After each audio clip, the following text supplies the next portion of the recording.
What's up everybody? Today we're going to work on a technique session focusing on the snatch pull, and specifically 3 different types of snatch pulls that you can do to help improve your snatch, or actually clean and jerk if you're going to do clean pulls. So the one is going to be just your standard snatch pull.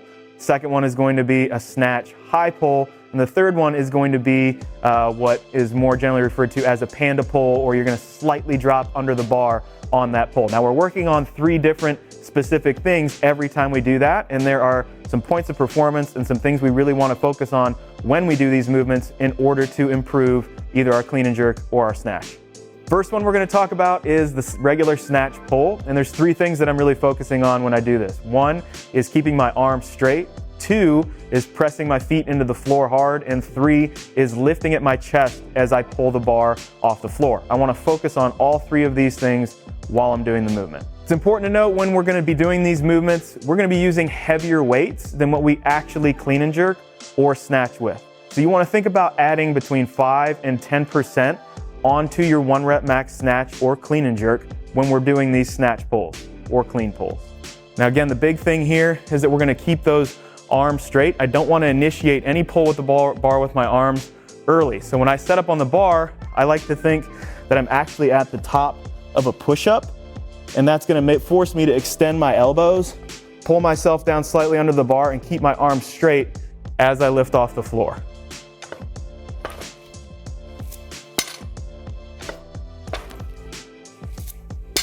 So the things that we want to avoid when we're doing snatch pulls or clean pulls, specifically with this first one, is bending the elbows early or letting our hips shoot up in the air too quickly. And like I said, we want to do this very fast. We want to make this a fast, powerful movement. We're trying to develop explosiveness in our pull through all 2 to 3 different pulls in the snatch or the clean and jerk. So we want to pull the bar off the ground aggressively, but not so much that we lose all of our technique. So if you're losing your technique, if your hips are shooting up too quick, if you're bending at the elbow a little bit too early, then we want to drop the weight down to right around 90 to 95% of our 1 rep max and make sure we're keeping those points of performance while we're pulling the bar through the range of motion.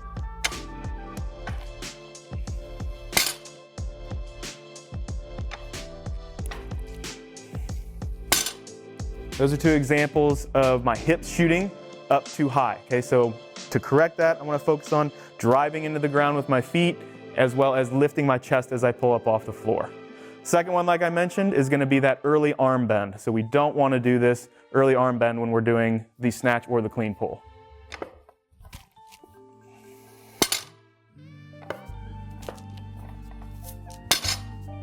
Remember to keep those arms straight. We want to keep them straight all the way through the pull and not bend early.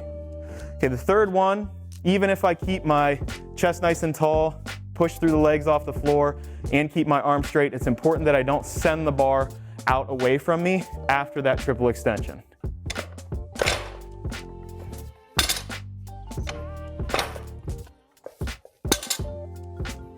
We always want to keep the bar close at all times. The further the bar gets away from us, the harder it's going to be to manage to finish the lift.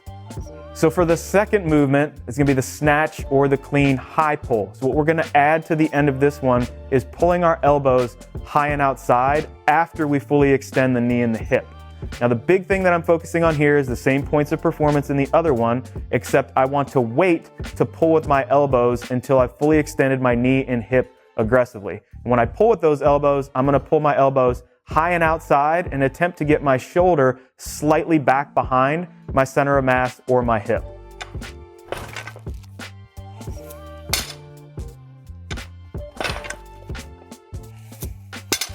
Now the number 1 error that we can run into with a snatch or clean high pull is, again, shooting our hips up into the air a little too early and bending at the elbow too early. Sometimes people want to rush the movement and they end up pulling with their elbows a little bit early. That's going to end the power that you're putting into the bar with your hip and your knee. So we want to wait until we get that good full extension, get our shoulders slightly back behind our center of mass, and then begin to pull the bar as high as we can with our elbows going high and outside.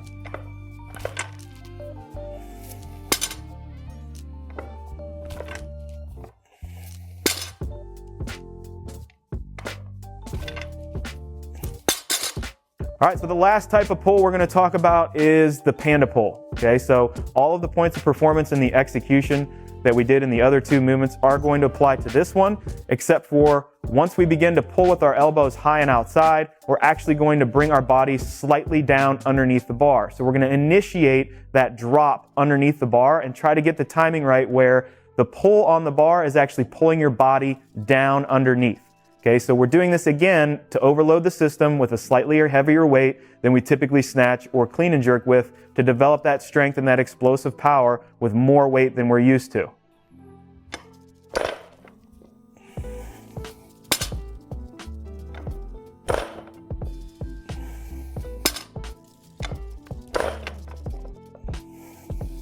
So the number one thing that we want to avoid when doing a panda pull is not reaching that full extension.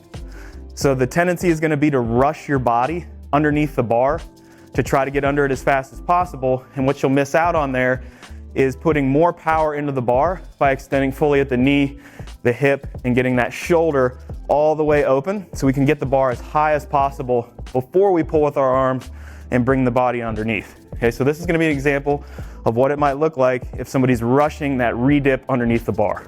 We want to make sure that you still get full extension of that hip and knee before you start to pull your body down underneath the bar. We want to make sure we get all that full extension into the bar, all the power into the weight to get it as high as possible before we start to dive underneath the barbell. So it's important to note again, when you're doing any kind of snatch or clean pull, our focus is to use slightly more weight than our 1 rep max snatch or clean pull. That's how I like to train it. That's how I like to overload the pull in the Olympic lifts, right? Now, the thing I want to key in on is if you are not able to maintain the points of performance that we talked about with using a heavier weight, then you're going to focus on staying in that 90 to 100% range of your 1 rep max.